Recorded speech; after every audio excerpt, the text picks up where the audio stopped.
गजपति जिले में काल बैशाखीर तांडव पवन बेगरे उड़िला छपर। आज अपराह 3टा समय गजपति जिलार मोहना और आर उदयगिरी ब्लॉक रे काल बैशाखीर तांडव देखा मिलता, जहाँफल अधिकांश लोकों घर छपर उड़ाई नहीं जाइथिबा देखा मिलता।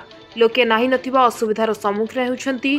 तांडव में मोहना ब्लॉक अंतर्गत लिलीगढ़ पंचायत डेंगा आंब गाँव में वर्षा पवन जोगु गुड्डू मल्लिक, कालू मल्लिक, रवि मल्लिकों टीण छपर उड़ाई नेबा फल घरे गच्छित रखा जाइथिबा धान चाउल आसबाबपत्र नष्ट हो जाइछि।